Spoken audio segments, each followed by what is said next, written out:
Free Talk Live. You are free to call in and talk live here on the airwaves. That's what we do on Free Talk Live. We open up the phones and let you call in. The number is 855-450-3733. It's 855-450-FREE. Got a story here from, I believe it's CNBC, about something that's kind of happened to the Joe Biden campaign that I imagine they'd consider to be pretty unfortunate. So apparently, according to CNBC here, a parody website with embarrassing photos of Joe Biden is outranking his official campaign page on Google. By the way, it's Mark with you. And Greg? Greg from New York, longtime caller, swinging by the studio to sit in with us. Thank you so much. Yeah, I'd love to be with one of my favorite radio hosts. Yeah, and I think Johnson is going to be here very shortly, but regardless, let's go on with this story. So from CNBC, there's Johnson. Users are reporting that the former vice president's official 2020 campaign page is now nowhere to be found on the first page of results for the search term Joe Biden. And I did this search before we went on the air. I just want to make sure I'm not telling any fibs. CNBC isn't leading me down a path. And in fact, Joe Biden did not show up on a regular Google search that I did. His official page did not. His official page did not come up on the first page of the search. It was, this page that was there. Also, something about Act Blue and Wikipedia page and his Facebook page, and then JoeBiden.info, which is the page we're talking about here. His Twitter, some CNBC story that says how Joe Biden could win the battle but lose the war on Trump in 2020. So this early on in the campaign season, basically what you're seeing is people peaking and dropping out. At least that's what happened to the Republicans in the last go-round, right? Like you saw, first it was the Ben something or other. I can't remember their names now. Ben Carson. Yeah, they were such a big deal 2 years ago. I remember when Ben Carson was talking about this video surfaced of him talking about how pyramids were built by aliens. And that's when he peaked. That, and he was talking about, I think, stabbing his friend in the belt buckle. Right. Oh, but he's angry. That. So what's funny is I think the media outreach, the more kind of crazy you were, the more controversy there was. Yeah. The more coverage you got. Right. Well, Joe's getting a lot of coverage right now because of the perception that he likes groping women on Uncle Creepy Fingers. Right. It's just none of this has really stuck the words. I do love the Daily Show calls it the audacity of grope. Did they really? Yeah, it's glorious. I mean, and you'd think he would know how creepy he looks, grabbing and smelling the hair of people's wives. He's one of the first people who, owned up to the fact that he's a Democrat and said, I'm not sorry for anything I've done. Right, he's done that. He said, I'm not sorry. He's taken the advantage, the Democrat privilege of not having to apologize for the things that he's done. Well, why not? I think that they all should be apologizing for doing the stuff that they're doing wrong. Maybe he should apologize for the Rave Act. That's what I think. Oh, well. Maybe he should apologize for the taxes that he's supporting. I hear a little bitterness in your voice. Yeah. Well, there's no doubt that plenty of Democrats and Republicans have been behind some very crappy legislation out there. Oh, but did they write them? No. I thought that's how the politician gets up close and personal. He holds the baby. He fondles the baby. Right. Well, I don't think Joe understands the difference. So anyway, I want to read this article here from CNBC. Joe Biden's presidential campaign is already sunk, at least on Google. Users are reporting that the former vice president's official 2020 campaign page is nowhere to be found on the first page of results for the search term Joe Biden. Right. Nobody knows who Joe Biden is. Well, they all know. But the thing is he's sort of known his for... His campaign sunk because his Google results don't show up because Google decides the election if you're, delusional. Yeah, Google doesn't decide the election, certainly not. You know what's interesting about that is also I remember how many people in the media were talking about, I think this was like 3 years ago, or maybe 4 years ago, we're talking about how Google's burying results. There's even a movie about how... there's these activists, social engines or whatever. They really questioned whether, Google's promoting this candidate or trying to bury that one? And these are interesting questions because Google definitely personalizes things for people. Sure. Some person who goes to Google might get one search result. Oh, they do. Who knows? Maybe somebody gets Biden as number one on their search, you know? So in that, I think that there was comparative analysis of the defaults because you can do like a private browser tab. Right, or, incognito is what it's called. Some other methods for finding out what the raw search results would be without personalization. And there was, I believe, in some of those studies, a clear demonstration of bias regardless of personalization. But it's just a testament, like how much these platforms have, much power they have. Right. That you would even have. So the old media, I should say, the older media with the TV, they're kind of looking at this and saying, well, we're afraid that this other media is going to to influence now the electorate instead of us, you know. Right. And so they're afraid of that. And there's even a movie, I think, that came out, I think, about Google and Facebook, where it was mostly conservatives on the conservative side saying Facebook is sort of coming down on deplatforming them more than the liberal side or, taking sides. Right. There's the claim, of course, the conservatives are being deplatformed more than liberals. But in this case, I mean, you've got this huge array of Democratic candidates that are out there, lots of them. And Joe Biden appears to be the front runner right now. Now, remember, Jeb Bush was considered the front runner about this time. Please clap. Right? please clap. Please grope. And I don't think Joe is going to be the front runner. And basically he brings nothing to the table. Is the reason that I just don't think he's going to be anything. He's just nothing special. It's kind of funny that Donald Trump has the same nickname for him as he had for Jeb Bush, which is like Sleepy Joe versus like Jeb Bush was low energy. Yeah. Low energy. What is up with that? I don't know. I don't think he's so sleepy, actually. I don't understand that nickname. Who? Joe being low energy? Joe is being called Sleepy Joe by Donald Trump. It's probably because he wants to, because sleepy rhymes with creepy. He doesn't want to go that far in yet. So I didn't get Joe. Gropey, in a way, rhymes with Joe. Could go there, But we're told up to this point that it's Joe Biden, Sanders, Warren, and Buttigieg are the ones that we're supposed to watch. I mean, that's it. There's your candidates, people. I mean, there's like 20 people in for the Democratic nomination, and hey, come on, forget about those. What about Andrew Yang? I want universal basic income. I believe that's why Greg is here. My goodness. See Andrew Yang at his speech. I mean, we're on a very libertarian show, and I think everybody listening can sort of agree that UBI is less government intrusive than means-tested welfare, which is what we have in many countries. How is it means-tested? So go ahead and explain. What's the difference between means-tested welfare being more invasive than, say, UBI? Right. So I can't believe I'm sorry, I'm just flabbergasted that I can't believe I just stepped in something here. No. Without realizing what was going on. Fantastic. This is what being a libertarian is all about, being aware of all of the candidates. That's right. That's right. Well, Yang has a better chance simply because he's young.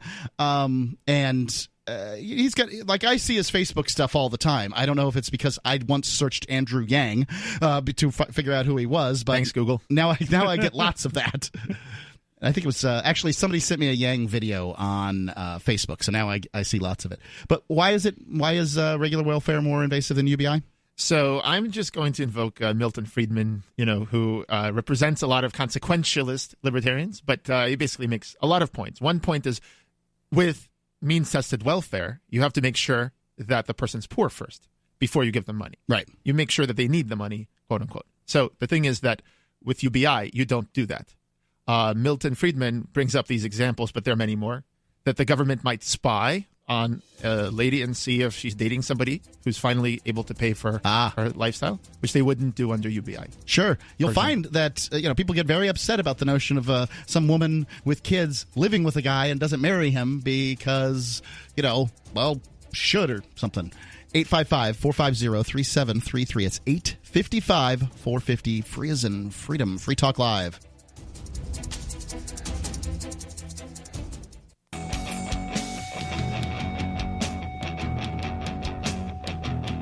Free Talk Live. Call in. Talk about whatever's on your mind. We're talking about, Joe Biden's gotten some bad press here, apparently. And I don't know. What do you think? Joe Biden got a chance at being the next president of the United States of America? Your thoughts, 855-450-3733. Want to tell you about Bitcoin.com. They're your premier source for everything related to cryptocurrency. Bitcoin Cash and all the other cryptos, too.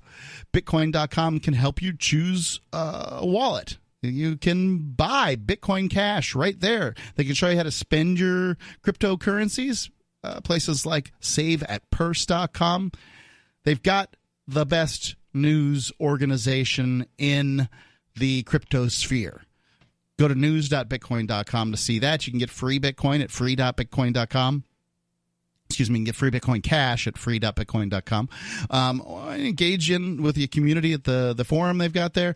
Listen, go and listen to their they've got this news thing, bitcoin.com. If you search them on YouTube, you'll find, just search bitcoin.com. You'll find their weekly news, all of it, bitcoin.com. So it's Mark with you, Greg, and Johnson. And I just want to, a little bit more about this site here. Joe Biden has a good feel for the American people, and knows exactly what they want deep down, reads joebiden.info, the parody site. He's happy to open up and reveal himself to voters, and will give a pounding to anybody who gets in his way. And this site, I looked at it, it does look like a presidential site. It's got Joe Biden at the top. He's, smiling, and it's Joe Biden 2020. And I think it's a little ways down before you figure out that this guy is gunning for Joe as opposed to promoting Joe. He's just biding his time. He's just biding his time. And there are lots of videos and pictures of Biden doing creepy things. Whether or not Biden's doing creepy things, I don't have any idea. But it don't look good. So Biden's been under scrutiny after a number of women made allegations that he touched them in ways that made them feel uncomfortable. After those allegations surfaced, Biden pledged to be more respectful. Biden's campaign did not respond to a request for comment on this article from CNBC. The internet snafu suggests Biden's campaign is having early difficulty with its digital operation, and that could pose trouble for the 76-year-old as he competes in a field that's already proven to be savvy with new tools for online outreach and fundraising. So you had just said, Greg, during the break, you built the app for the Andrew Yang presidential campaign.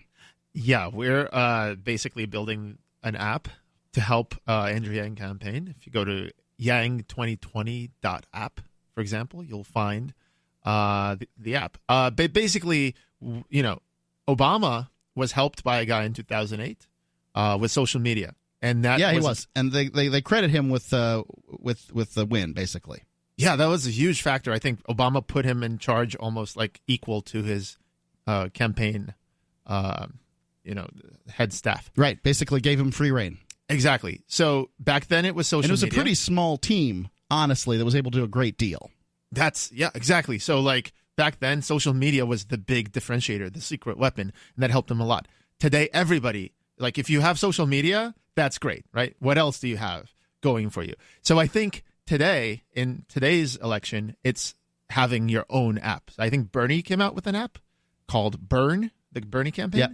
And so we thought the Andrew Yang campaign should have an app. What does one need an app for? Oh my goodness! Well, specifically for a campaign, I just can't imagine what I would want think of my favorite politician out there or whatever. I can't imagine what I want his or her app for.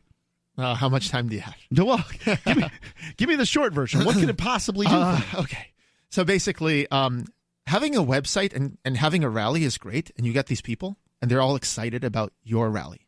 But then, what are they going to do? Right. What are they going to do? They can talk to their friends. They can donate, right? And then they're kind of done for a while. With an app, you can reach out to them. You can have the app have, automated notifications. Yeah, notifications, sure. You can see when the candidate's coming to your place, your town. You can even help organize a rally. I can take this a few hundred steps further. You can have Andrew Yang appearing as a hologram in 100 different locations, which he's already flirted with this idea, at rallies which are autonomously helped to be organized by the app.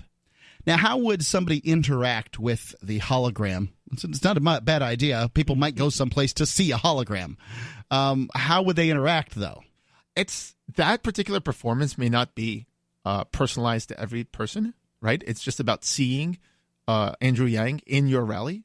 But that idea of organizing the rally with the app in everyone's pocket, allowing them to be more effective, doing 90% of the work. So all you do is press a button. Yep. And it pairs you up with people, and you can have rides to and from the event, and you could actually see when the event is or even organize the event.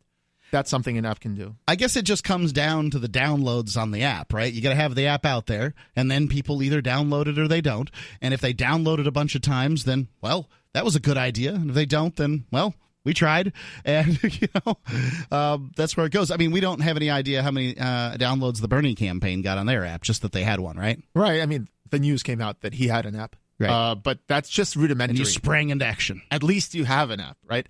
But the idea is an app that could help people to get together, right, to plan things, empowers the very supporters that you have. So like social media empowers the publisher, but now you can empower the person, the supporter, to actually go and make a difference in their community, because the app does 90% of the work, and it already knows who's in your community, and they know what time and what building you can organize things in. And give rides and match people up for rides. For example, there's many things. It can give you memes every day that you can share online. That's pretty valuable. Yeah, I could see how. Well, so how would, I guess the memes, you would just have beneath it those little icons, Facebook, Twitter, and that kind of thing. You touch the icon and zip, it basically puts together your tweet for you, and, you add a couple of things like, yeah, and then, you tweet it. Yeah, basically. But that automation, that little thing where it does 90% of the work, so you just do that one little final thing, that's the differentiator of an app versus like email. So there aren't going to be very many Republicans in this race because we have a seated Republican in the race. I think that Bill Weld has announced, and I think there's one other guy who's announced. But more or less, it's all the Democrats. They're pulling out the long knives, carving each other up to see who's going to make it. Do you think this? You think this is an area where Democrats and Republicans are pretty equal? Do you think one has an advantage over the other in this particular sphere? In the primary? Yeah, no, I mean in the as far as app production goes. That's an interesting question. Because Republicans are generally considered to be behind the times when it comes to the internet stuff, but maybe not. I don't know. Who knows? 4 years ago, I felt like Republicans were actually slightly ahead on some issues. Who knows? People thought net neutrality was going to be a huge thing, and the internet was against what the Republicans were doing, which is gutting it.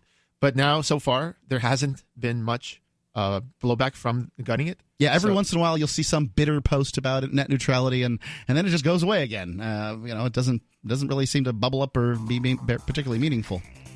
The number is 855-450-3733.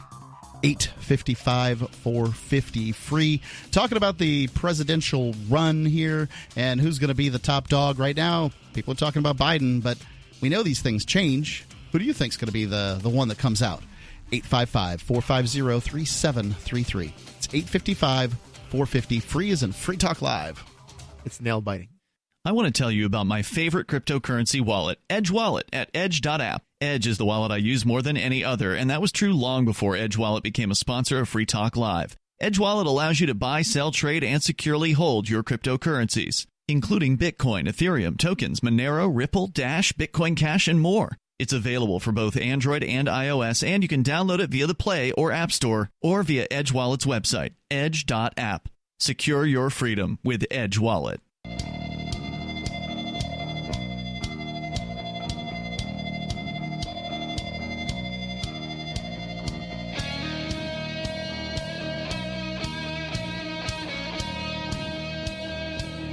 Free Talk Live. 855-450-3733. It's 855-450-FREE, as in freedom. It's Mark with you. Greg. And Johnson. You can call in, talk about whatever you want to talk about tonight. We have mostly been discussing this article here from CNBC talking about Joe Biden, and not in a good way. Now, this isn't saying Biden's done anything bad or wrong. It's just talking about a website that says he's done things that are bad and wrong. I'll get to it here in a second, but I want to tell you about ForkFest 2019. ForkFest 2019 is a camping party that we're having out in Rogers Campground. Lots of people are coming. It's not all Free Talk Live listeners, but There's a lot of them. And it's from June 13th through the 18th. You can camp. You could have a hotel room. They've got one right on site. You can set up, a little restaurant, a little booth where you serve food, or you can have things for people to do. It's whatever you want to do at ForkFest. If you want to connect with the others that are going, go to forkfest.party. That's forkfest.party and get connected. Going on with this article here about the website joebiden.info. And this website basically just lampoons Joe Biden and his propensity to sort of grope people. Excuse me.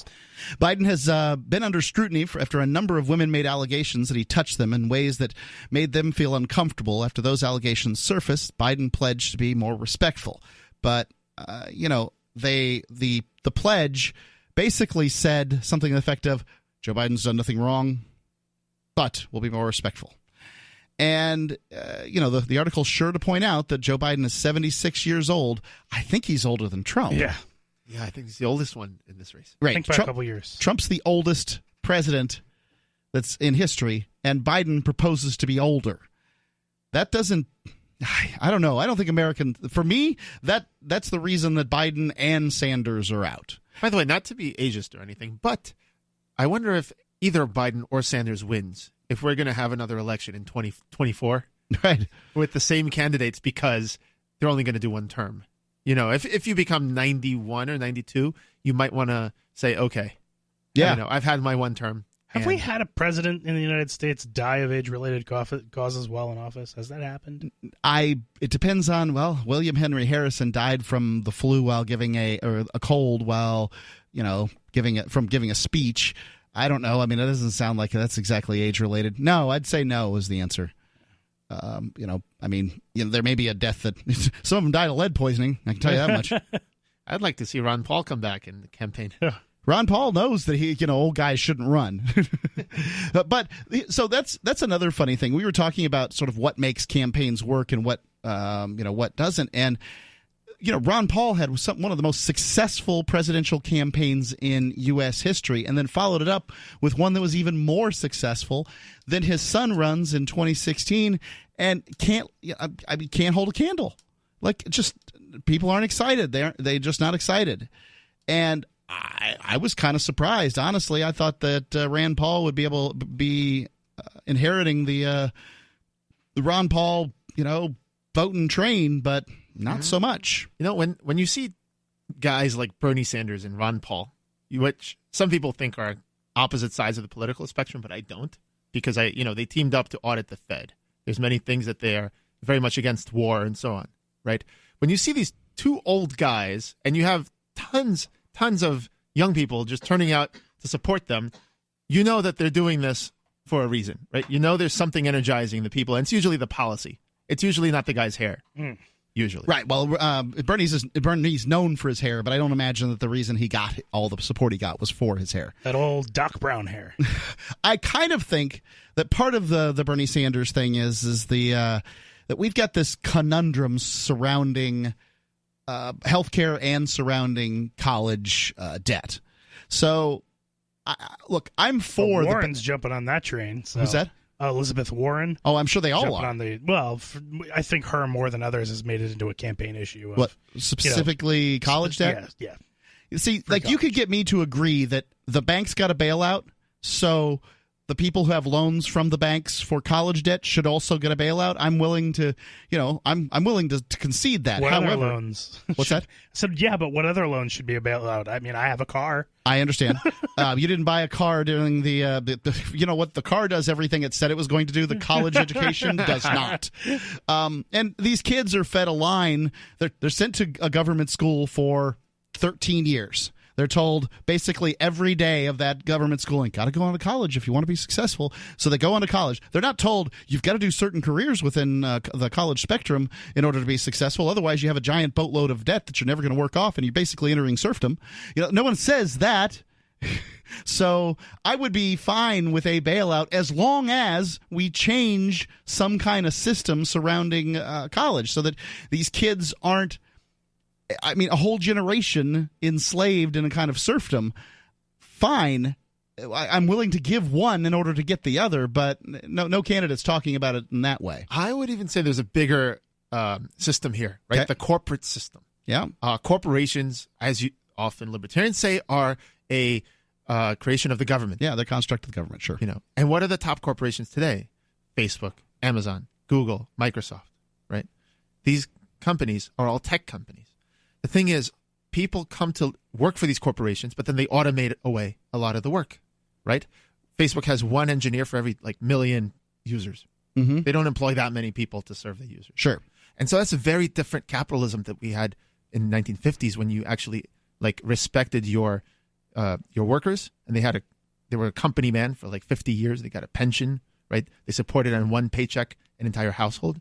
So things changed, and today's kids, even in the primary school, are being taught to work for these corporations, a bit like they were taught to work for the state in let's say USSR. Work for the state. Well, here it's going to be sit down for 10 hours and be quiet and learn to work for the corporation. And as a result, there's an ADHD overdiagnosis, and the kids are being overmedicated too, in my opinion. It seems to be that they're handing out an awful lot of Ritalin in these classrooms, and I've heard people who have kids that are basically, the teachers don't know what to do with them. So they're like, well, he needs drugs.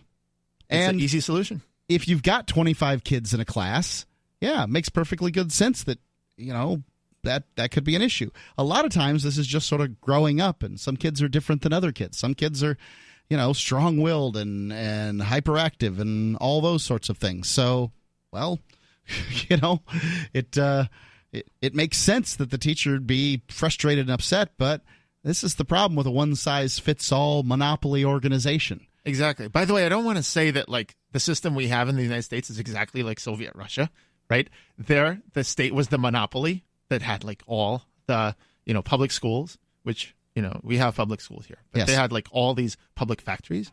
Here we have multiple, but we have corporations, Google, but also things, the means of production, right? The shirt that is being made, are owned by corporations mostly, and 51% of workers work for corporations. So it's still a system where giant sort of quasi when you top say down. 51%, do they work for large corporations or just some entity that is organized? Large, I believe. Okay. I don't know for sure, but I believe it's the large corporations, which is defined as 500 or more employees. 500 or more. That would be, the small business is supposed to be less than 500 employees. I can't even imagine how somebody calls that. That's a lot more business. libertarian, the small business, right? Because that's a person or a family, and they really are in touch with what they actually need. Yeah, I'm of the opinion that in a more libertarian world that big companies wouldn't do as well because big companies collude with the state on many levels in order to keep themselves up top and the ones down on the bottom. I also think that in many cases, I think in many cases you're talking about with education is that college education is basically corporations socializing the cost of education of their employees onto the backs of the rest of us. And what's the point of that? The number, 855-450-3733. It's 855-450-FREE, as in Free Talk Live. Or you can use the Discord lines at discord.freetalklive.com.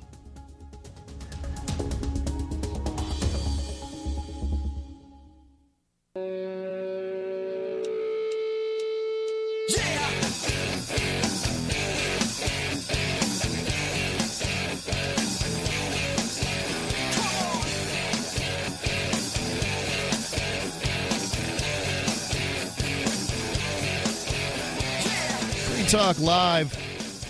Call in, talk about whatever's on your mind. It's Mark with you. Greg. And Johnson. Greg from New York. Thank you for visiting here on Free Talk Live. We appreciate having you in the studio. Thank you, guys. It's a pleasure. It's the first time. Yeah, check us out check out the AMP program. You go to amp.freetalklive.com, and you can support what we do on Free Talk Live like Matt Perrault has. Oh, man. French last name. Look at how many vowels are lined up there. And normally it's an EAU, right? Is that the... EAU, yes. So that would be an O sound. Perrault, I believe. Thank you, Matt, for amping Free Talk Live. And you can do so, too, by going to amp.freetalklive.com. We only use those funds to advertise, market, and promote Free Talk Live. So if you want the ideas of freedom spread far and wide, then, well... That's the way to do it. amp.freetalklive.com. Let's go to Matthew calling in from Louisiana. Matthew, you're on Free Talk Live. So, the Yang app, does it enable communication with the campaign, or is it strictly the candidate talking at you? Well, lovely question. We are working on so many features, and we're trying to prioritize. So the whole point of the app is to have people communicate with each other and not just the candidate talking at you. So, yeah, I think people should be able to submit questions. I think that's an excellent feature request that we should take into account. Isn't it going to degenerate like the comment section, though? I mean, the first rule of the internet is don't read the comments section. Oh, my goodness. I don't know. I haven't been to enough Reddit AMAs to know how they vet the questions. The thing is that sometimes your desire to keep the trolls out just so, or the bots out, just so overwhelms, the average user's ability to get through the security protocol. Like, I can't lay any comments on Breitbart because they use Discuss, and Discuss is convinced I tried to open up a Discuss account, and I can't talk to them and say, no, that was a mistake. Something else was going on. So I can't communicate to anybody. I just got banned off a major national radio station. How'd you manage to do that? I have no idea. I'm not sure why Gun Talk, Tom Gresham's not taking my calls anymore, but he's not. Did you? I don't know. You didn't say anything threatening. No, I never threaten radio talk show hosts because that's rude, and it's pointless. Yeah, it would be pointless. It kind of reminds me of those automated systems where there's no one really on the other line, but if you have a problem with Google Gmail, you might not be able to reach anybody. That's true. Matthew, thank you for the call. Yeah. Call 1-800 no service. Cow. 855-450-3733. Going on with the story from CNBC here about the Biden 2020 campaign and in general, and then sort of specifically about this parody site called joebiden.info, where more or less it looks like a campaign website, but then it quickly devolves into you seeing a bunch of pictures of Biden like groping different women and kids and female kids, and sometimes he combines it, other times he doesn't. So I kind of wonder, it goes on, I would assume Joe Biden's campaign knows about it by now. The person wrote, I get thousands of Biden supporters coming to the site every day who fail to realize that this is a parody, asking for volunteer information, donation information, suggestions on how to handle the Anita Hill situation, or criticizing all men are created equal. No joke. The person posted screenshots to a popular pro-Donald Trump Reddit thread last month purporting to be from Biden supporters. I created the site before he launched his campaign, and the site garnered a fair amount of traffic from Facebook, Twitter, and Reddit, especially on April Fool's Day, the person said. I think these factors combined with good search engine optimization practices resulted in it ranking very well on Google and Bing. The person wrote that they haven't been paid to advertise the site, and they haven't paid to advertise the site, and that the only money contributed to the effort was a small amount spent purchasing the domain. The person who also has parody domains related to Senators Sanders, Kamala Harris, Elizabeth Warren, and Cory Booker, the person said, but they noted the Biden parody has just been more viral. Doesn't that kind of prove that Google isn't pushing these establishment candidates or Biden, because clearly their search algorithm seems to have responded to the SEO properly, Right. You might be able to claim that Google supports Trump from this information, but not much else, I wouldn't think. Is it beneficial to, many of the dozens of people who are running for the Democratic nomination? Yeah, I think it is.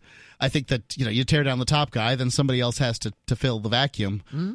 But that's probably going to, at least initially, benefit Sanders, Warren, Buttigieg, for whatever reason, has gotten some acclaim, but I don't know. I can't remember the last time a mayor got elected to the presidency. You know what? Yeah, I remember Giuliani and Michael Bloomberg almost ran. Yeah.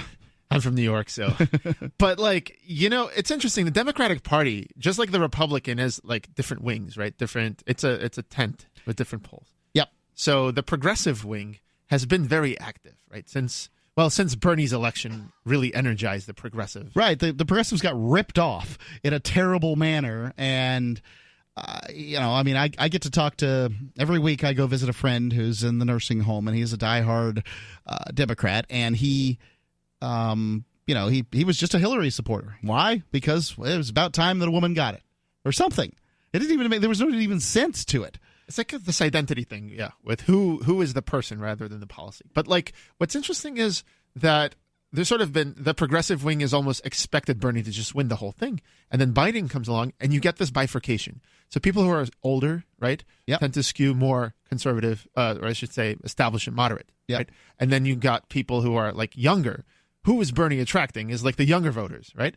I don't know where. I remember somebody said this online. They did a fact check of CNN's poll that Biden is, like, trouncing Bernie. But the CNN poll actually skewed very much older. And they just discounted all the younger people as, like, NA, like, not enough people. Yeah, this is what libertarians are constantly doing within, you know, the Republican polls. They're, like, saying things like, well, you know, if they're only polling old people and, you know, this sort of thing. And, it, you know. Well, who has the landlines these days now? It's true. Who has the landlines? I don't have one at my house. Yeah. Right? Yeah. Is that who they poll? Is that they just call landlines? In a lot of cases, yeah. You would think that the really bad Democrats methodology would have figured out by now to not listen to the polls because, you know, that's how you get surprised on election night with, Hillary lost. The argument for the Democrats in that circumstance is that Hillary won by a margin that was similar to the polls. But yes. Or excuse me, Hillary got as many votes that were similar to the polls. It's just that because of the Electoral College, right, that Trump won, and it's true. Yeah, but it was locally that was happening as well. I mean, they were in local election areas. You know, they were reporting, well, Hillary is absolutely going to win in a particular area. So not just nationally, right. They were saying that on a local level, where on certain areas locally, she was destroyed and things went very much, opposite. There were some where it was close calls, right? I think there was a lot of guys that voted for Trump that wouldn't tell their wives that they did. And I think that was probably what did her in, personally. But it was such a close election that you could have blamed it on anything. The color of one of the pantsuits that she wore. You could have just picked anything and blamed it because it was so close. And also, the larger picture. I tend to do this, talk about the larger picture of the two-party system, okay? Why do we have that? Well, that's a mathematical almost like outcome of our ballot, right? We just have simply a first past the post system. And that's basically the candidate with like the plurality of the votes wins. And if we had a ranked voting system, like in Maine, for example, right? Or I think you told me this, that you like the approval vote, right, more than ranked. But I don't know that I did, but there's approval voting, there's ranked voting, there's a variety of ways. Quadratic voting. What's that? So quadratic voting is a very new voting experiment that came out that essentially sounds hard. Don't forget the average voter's stupid. It's the system is simple. The math behind it is not. Essentially what it does is it punishes ideologues. So essentially, you can vote. You can get one vote for a particular issue or candidate. I guess you get basically 100 votes. Unless you're voting for the same thing over and over again, in which case the cost of your vote increases exponentially. So you can either vote like everything, like all your votes for the same thing, you get 10 votes. Or you spread them all out, you can get up to 100 votes. But what that does is it punishes ideology. I don't know exactly the details, but it's a new thing. Supposedly it worked fantastically. I think I'll have to look up this quadratic voting to understand a little more clearly. The number is 855-450-3733. 855-450-FREE, as in Free Talk Live. This is a special alert for business owners, consultants, coaches, folks planning retirement, entrepreneurs, and anyone who is saving and investing to build a financial future. You are likely aware that financial privacy for most people has recently died a miserable death. And let's face it, without privacy, there really is no security, is there? Bankrupt governments and banks on the verge of collapse are perhaps the biggest threat to your financial future today. The Lighthouse Law Club recognizes this and has been working diligently to provide safe, secure, and productive tools to ensure your privacy, your financial security, and your future financial well-being, despite the catastrophes which many people fear are looming ahead of us. Find out more with a variety of free videos on the YouTube channel for Lighthouse Law Club. Just search YouTube for Lighthouse Law Club and secure your future today.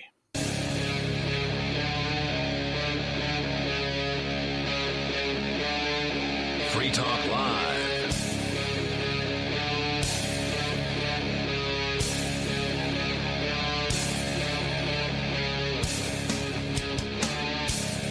It's Free Talk Live. You are free to call in and talk live about whatever is on your mind. It's Mark with you. Greg from New York visiting. And Johnson. So, Greg, you're here for the, I guess you're coming to see the Andrew Yang thing in like Dartmouth tomorrow, day after? I'm not even entirely sure.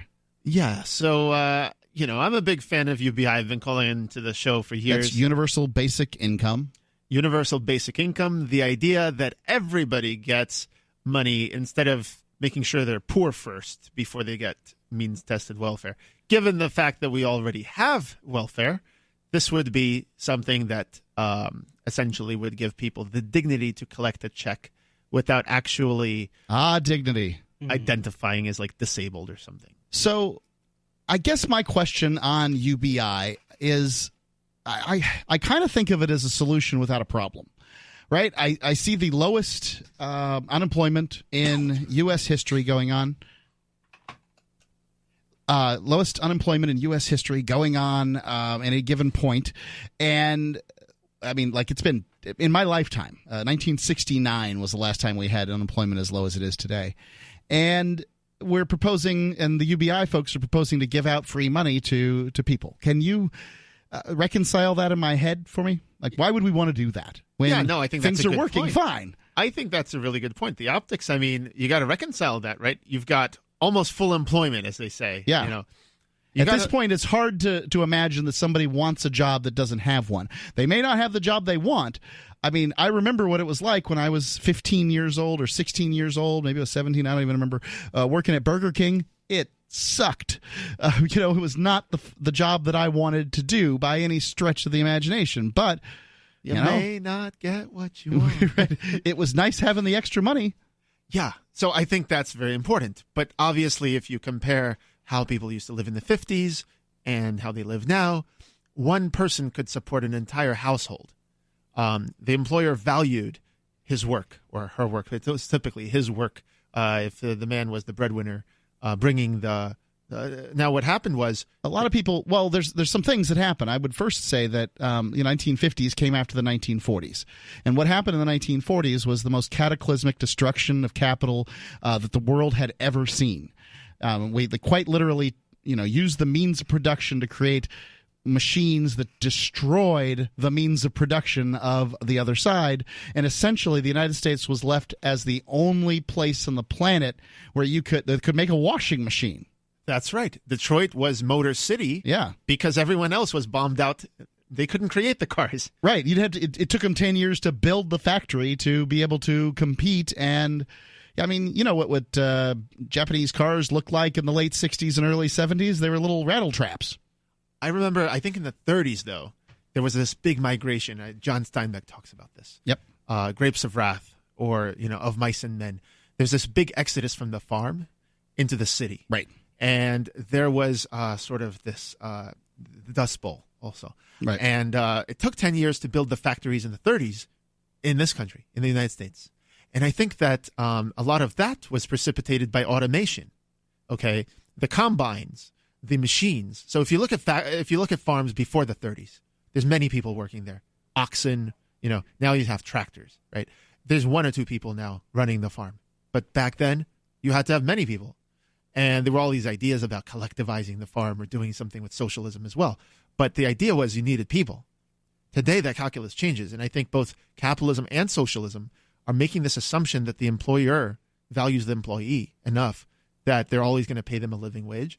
I think that assumption needs to be questioned in the next 30, 40 years. And we need something to be in place to handle that demand shock. It might not happen today. Demand shock for human labor.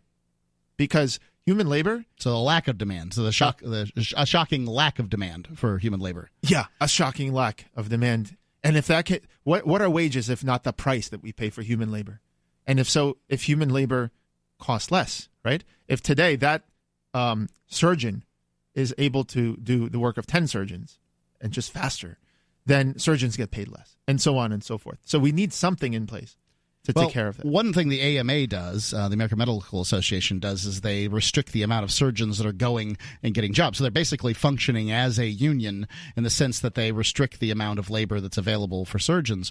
But I think you're right. There's probably a moment in time when robots are going to be doing all the surgery, but probably pretty soon a lot of the surgery, and then the surgeon just has to step in, do something, and then, it's all done. My hope is that the robots step in and start taking the role of, doing all the paperwork so that we can fire all the bureaucrats, because that would really bring costs down, so that instead of increasing costs by paying everyone a similar amount of money and putting them on a dole where the government can then start putting conditions on that, right? That's my fear with universal basic income, is that it creates this leverage point for the government to eventually start saying, well, if you don't do this, we're going to start taking that stipend from you, right? We're going to start not paying you a certain that little amount that you're making now. We're going to say no.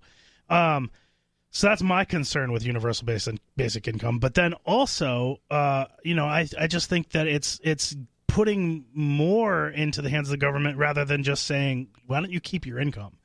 I mean, why don't we instead of dialing up government, dial it down and start letting people have more opportunities to start their own businesses and let the market drive the innovation rather than just throwing money at the problem by stealing from other people. Well, I agree with a lot of. I think anybody that listened to me on the show and in general knows I'm sort of a left libertarian. I think a lot of these solutions can be done in a voluntarist way. I mean, the companies that I have, Cubix, Intercoin, are essentially community-based, right? UBI done in a voluntarist way. Okay. The community has this currency that they can inflate gradually, but everyone knows it and decides to use it anyway, right? So there's ways to do it voluntary. Okay. But at the same time, what I'm saying is bringing attention to the idea of a UBI is important. And I don't know if Andrew Yang is going to win the presidency. That depends on how things go. Right. This is, at this point you're approaching it as though he's an issue candidate, and he kind of is purporting himself to be an issue candidate. He may have a shot. He's not. He's got the presidential stuff lined up. He's good looking. He's vaguely ethnic, but not ethnic. He's young. He's got. He's reasonably tall by the looks of it. I mean, he's got these things down. I think that if you were to cast a president on television, Andrew Yang looks like that guy that could play that role. We just drew his face on a giant mural in New York City by the Battery Tunnel. There's an Andrew Yang mural now.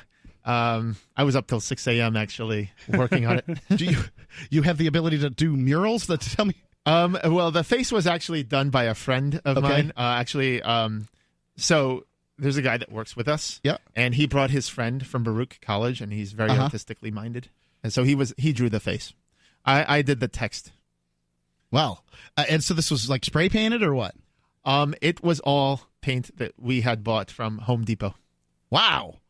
I was thinking that maybe you stuck a big sticker up there or something. Let's go to Sarah in New Mexico. Sarah, you're on Free Talk Live. What's on your mind? Yes, I just want to... Did I bring up that here in Albuquerque about 3 years ago? You have brought up Albuquerque in the past, yes. No, that we have many Chinese massage parlors. Chinese massage parlors in Albuquerque. All right, where's this going? Well, they busted them for human trafficking. What? They busted them for human trafficking? Yeah, they were forcing the girls into prostitution. How would they do that? Well, the thing is, they were reporting that they could get sex for money plus a massage. And at first, they were arresting the girls, and it turned out they were forced into it. So here's a question for you, Sarah. Do you think if these girls had been receiving a universal basic income, that they wouldn't have been forced into this profession? Well, I mean, whether foreign girls, they're actually Chinese citizens looking for work. I imagine they are. I think they might have been illegal, so they don't qualify for universal basic income. Okay. Thanks for the call, Sarah. Appreciate it. 855-453. What? Free Talk Live.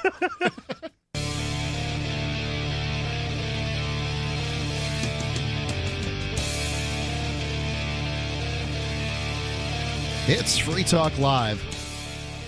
Free to call in and talk live about whatever's on your mind tonight. Remember, 855-450-3733. It's Mark with you. Greg. And Johnson. Anypay.global is, well, it's a site that you can use to get point of sale software for your business for cryptocurrency.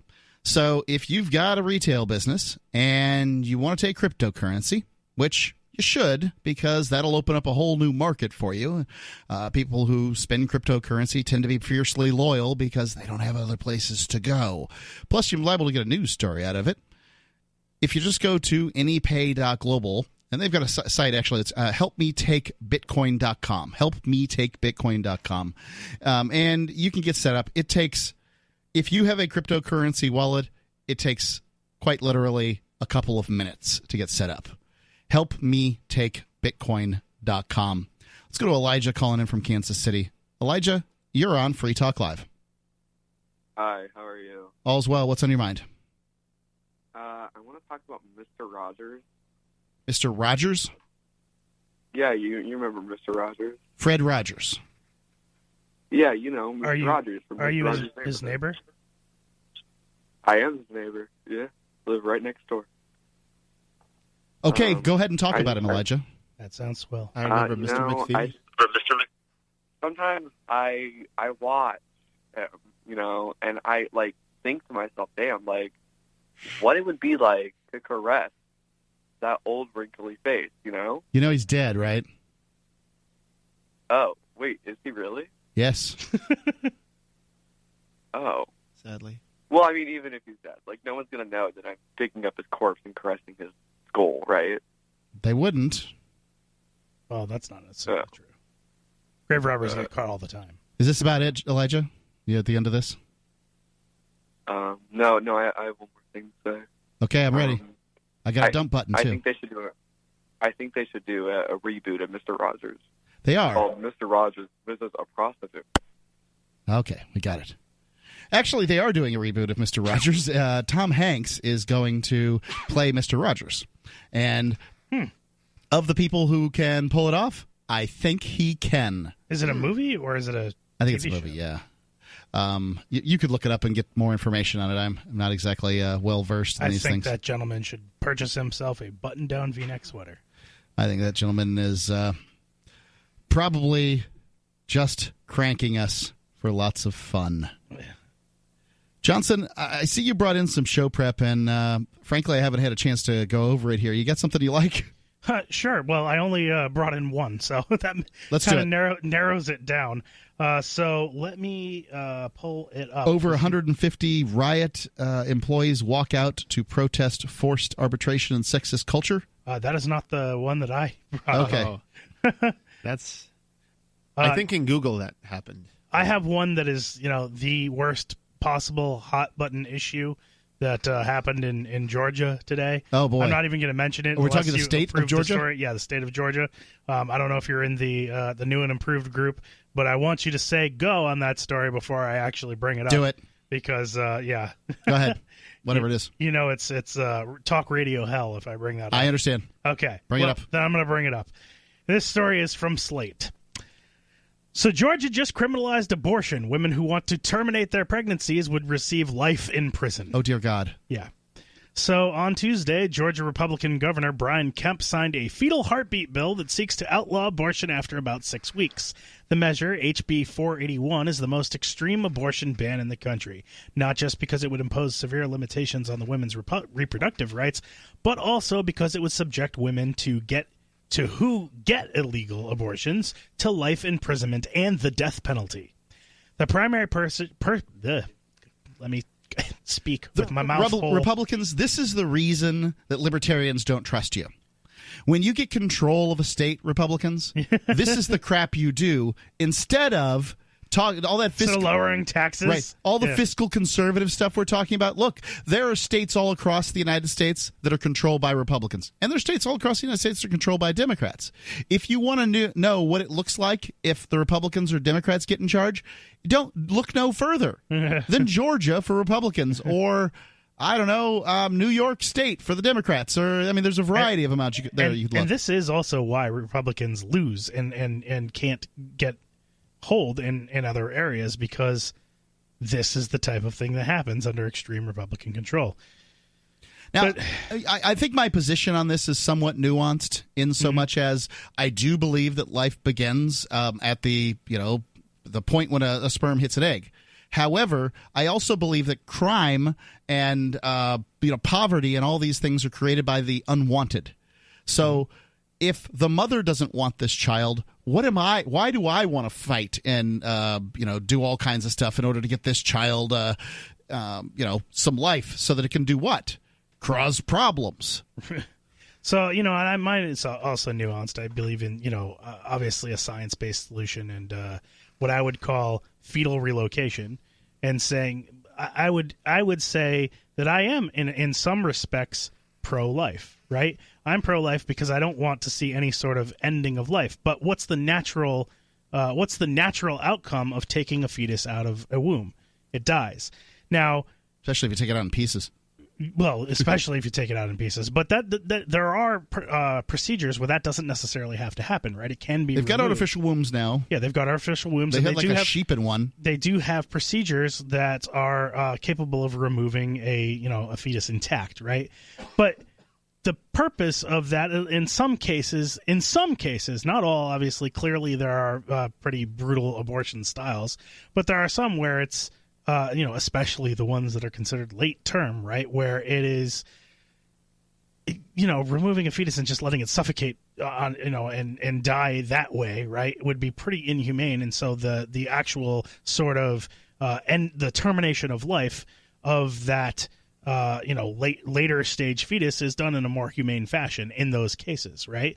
So I would say that just blanket, a blanket ban on it, if we were to still allow, that kind of like a removal, right? Like, let's say we said, abortions are banned, you're not allowed to kill anymore, but you were able to relocate the fetuses. Well, I would say that I would support a sort of a financial incentive to, if you want to save these things, then start investing money. Start investing in the technology for fetal relocation. And why aren't the Republicans standing out in vitro adoption? Where's the adoption in the Republicans? You don't see a whole lot of Republicans adopting kids, going crazy, adopting the unwanted. Right. Why aren't they helping these girls get adoptions set up in front of these things and in front of these abortion clinics rather than just protesting? Right. I don't really understand. And I'd also like to see that window for adoption start happening earlier, because again, if fetal relocation were a possibility, right, and artificial wombs were more of a scientific reality than they already currently are, then you could see adoptions happen before a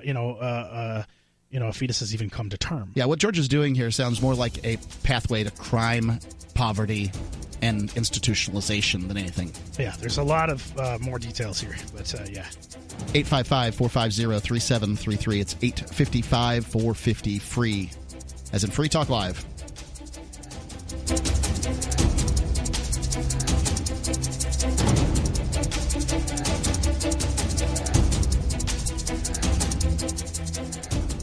Free Talk Live has found that though U.S. financial institutions are prohibited from doing business with foreign gambling websites, it's not illegal for U.S.-based internet users to gamble on those sites. People have been using VPNs or virtual private networks to connect to sites like games.bitcoin.com and play games with Bitcoin Cash. Games.bitcoin.com features poker, blackjack, roulette, craps, keno, slots, and dice. You can conduct your own investigation at games.bitcoin.com.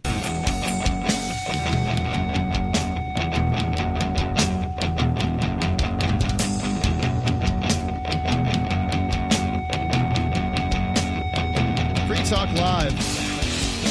Call in, talk about whatever's on your mind. That's what we do here at Free Talk Live. It's Mark with you. Greg. And Johnson. Greg from New York sitting here on Free Talk Live. Appreciate you making the drive up. Guess you're in New Hampshire for the Andrew Yang rally thing. And the trees. Lots of trees. There are lots of trees. New Hampshire's got trees and hills so that you can see the trees as they go up the hills. And when you're at the top of the hill, you can see them as they go down and then up the other next hill. Yeah, we got trees. There's no doubt about it. The number is 855-450-3733. It's 855-450-FREE. Johnson, apparently the state of Georgia is proposing or has mandated outlawed basically abortion after a heartbeat. Right. And so that's like 6 weeks? Yep. Bill sees yep, after about 6 weeks. Yep. Okay. So more or less, abortion's illegal after 6 weeks. In a lot of cases, young ladies don't even know that they're pregnant in the first 6 weeks. Right.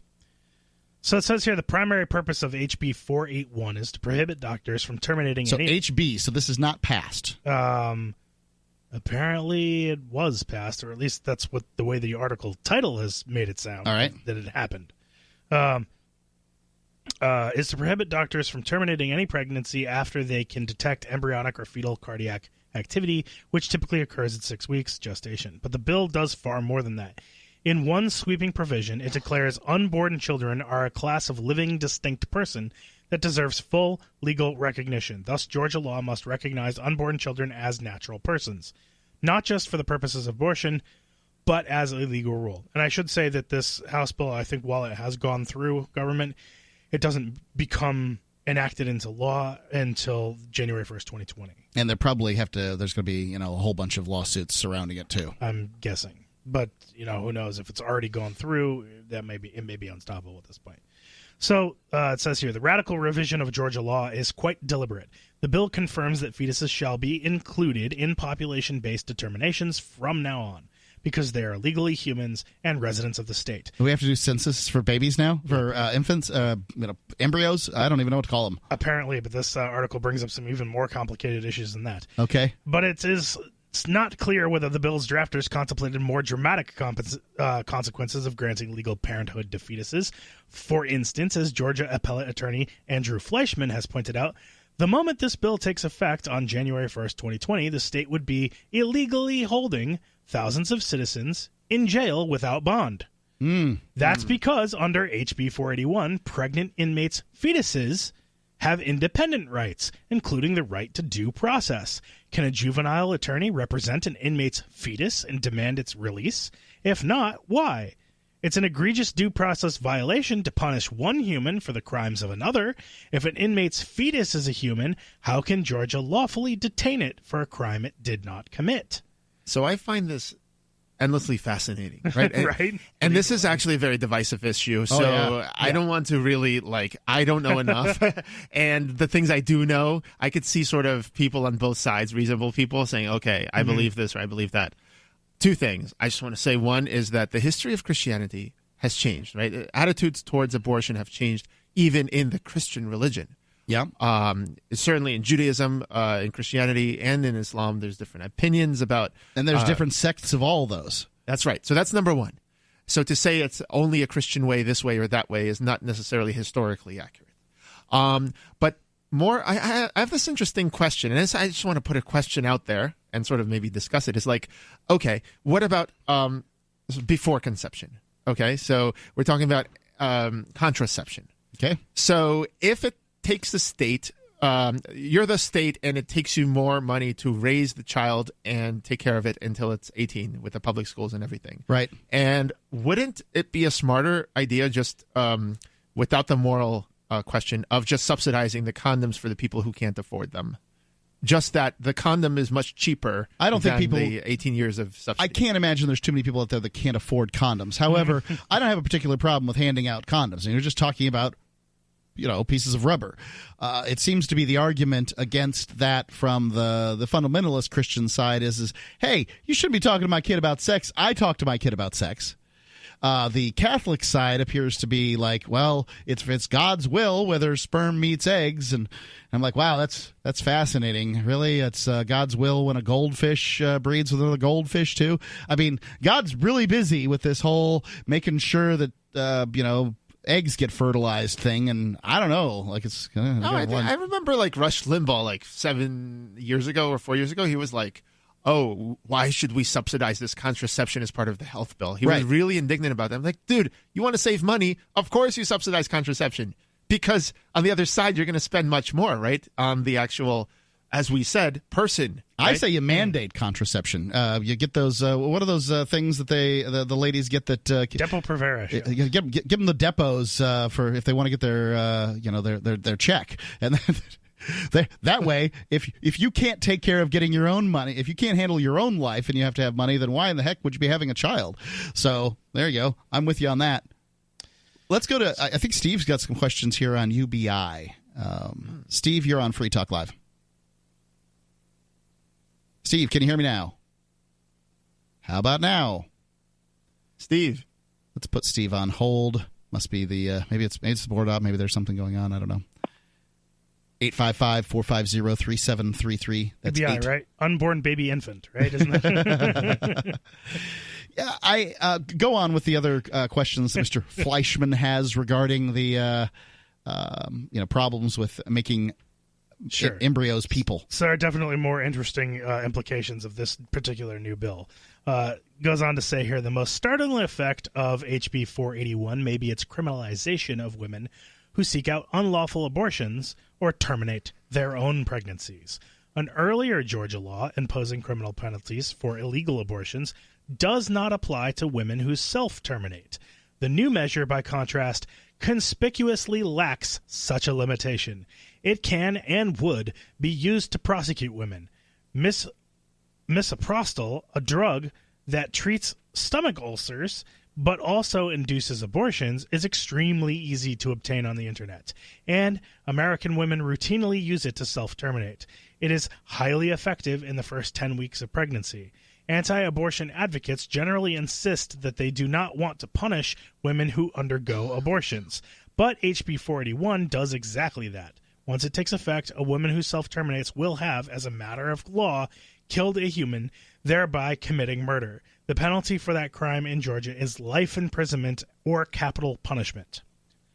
Delightful. Yeah.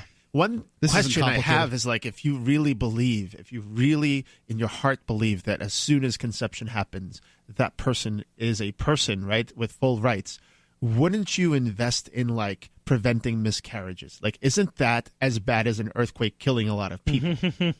Like, millions of people are being killed by miscarriages.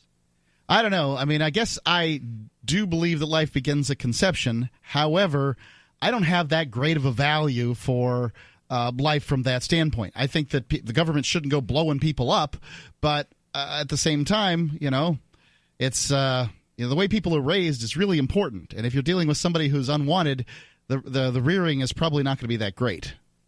Wow. So in the moment you brought that up, it's actually mentioned in the next paragraph. HB 481 would have consequences for women who get abortions from doctors or miscarry. A woman who seeks out an illegal abortion from a healthcare provider would be a party to murder, subject to life in prison. And a woman who miscarries because of her own conduct, say using drugs while pregnant, would be liable for second-degree murder, punishable by 10 to 30 years imprisonment. There we have it.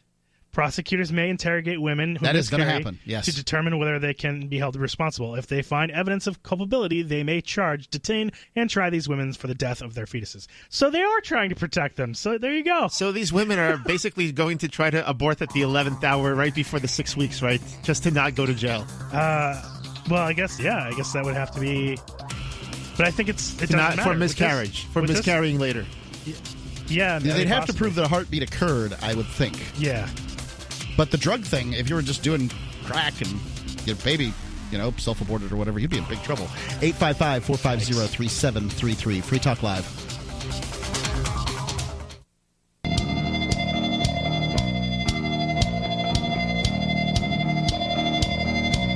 Free Talk Live.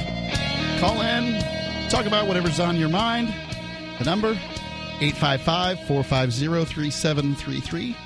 That's 855-450-FREE, as in freedom. Let's go right to the phones, guys. We've got Steve. I think we've got him fixed here for the call. Steve, you're on Free Talk Live. Hi. Hi. I've got thoughts on the UBI, if you want to go back to that subject. Yes, I do. I want to go to all the subjects, but if you want to talk about UBI, sure. We've got Greg in here. Absolutely. He's a self-proclaimed UBI expert. Enthusiast. All right, I think there's two sides of the coin on UBI. One, it's going to be bad because if they implement it, we all get this $1,000 a month, and the prices of bread, the prices of rent, everything will go up over the next 10 years. What if they revoke it? Now we're all screwed. On the other side of that coin, UBI could be used as a stepping stone toward a net zero economy. If you understand what net zero economy is. Can you go into that a little bit more? Yeah, you're going to tell me what that is. All right, say a piece of automation to make Snickers bars costs $1 million. Yep. The first Snicker bar that's made cost $1 million. Right. By the millionth Snicker bar made, it's they $1. each cost $1. And by your 100 millionth Snicker bar, they're 10 each cents. a penny. Yeah. Okay. Yeah. I got it? Yep. So make the statement again then, now that I understand what a net zero economy is. Steve? I think the phone service went to zero. Yeah, he's he's still there, maybe. Yeah, he's still on the line. Well, Steve, move to a window. Who knows? So what was his first point? Can you address that? So I think he's like Act 1 and 2, right? Act 1 is there is inflation. And from what he said, I wasn't really sure if he said the prices will go up anyway, regardless of UBI, kind of like how health insurance prices went up, regardless of whether there was Obamacare or a private insurance market that's like kind of private. Right. Things go up anyway because the government money goes down, right, in price. Well, the presumption is that there'll be more money chasing the same amount of goods, so price would then necessarily go up. Right, because a lot of things are priced, one market signal is how much can people afford? Exactly. Well, so we do know this. Everybody's buying food now, right? There's not a person who goes, well, food's too expensive, so I'm just going to stay hungry and die. Unless you're in college. Yeah, if you could convince me that somehow UBI, with all the other programs were going to go away, right? The ones where we tell people, because I believe that in order to that good decisions, and like I'm all about good decisions result in good things. But we don't get good decisions without experience, and we don't get experience without having made bad decisions. So I think that bad decisions are an integral part, the yin and the yang, as it were, of, we have to have bad decisions. We have to, at the very least, see other people make bad decisions in order to have those. So if you were to hand out, say, $1,000 is a number I've heard, but eliminate all the free government cheese and the WIC and, Well, Yang makes it a choice, actually. You can opt into it, but then you give up the government benefits. So it's either or. Right. That's Yang's proposal for now. And I imagine that some of these government benefits are well above $1,000 in value. So some people would stick on those things. But the value of those is largely you can't make bad decisions with them. There's some kind of the EBT card, I guess, that some people can buy cigarettes with it or something. So there's some aspect of bad decision making. But, I mean, I'm incensed at the notion that somebody's spending my tax dollars on cigarettes. But they could just as easily spend it on lobster and steak if they wanted to, I guess. And it seems to me they should probably be buying ramen noodles or, the similar. So if you just give somebody $1,000, they can go make some bad decisions like, I don't know, buy heroin with it instead of something else. But you have to hold them to those bad decisions for anything to work. Right. So there's like two things about this, right? One is the bad decision is made, and it depends on the frequency of the UBI. If you're getting a UBI basic income so like universal basic income every day, you may make a bad decision today. You may blow it all tomorrow in a poker game, but you can't blow tomorrow, next week's money. So at some point, so it come weekly. If it comes weekly, so the more frequently it comes, the quicker you're going to learn that at some point your decisions you're gonna buy that food. That's one. Right. But it's more deeper than that. It actually, I think, goes the other way. So studies show that people who don't have enough money, they literally have lower IQ points not necessarily intrinsically, but because they have to worry about so much stuff. Right, their brains are just working out about worry. Yeah, they're worried. They can't have people running their errands for them. Okay, they don't have the money. It's like a guy with a small poker stack. You can actually take less decisions and take less risks than a guy with a large poker stack. Mm-hmm. Because that guy, well, he can make some mistakes, and then finally he hits it, right? And of course, if you're loaded or you have a big support system, then people can bail you out. Banks can bail you out. In fact, our president has been bailed out several times by his dad, by banks, etc. So definitely, if you're in that position, you have a support system. If you don't, then having a support system for everybody actually improves their decisions, if you believe these studies.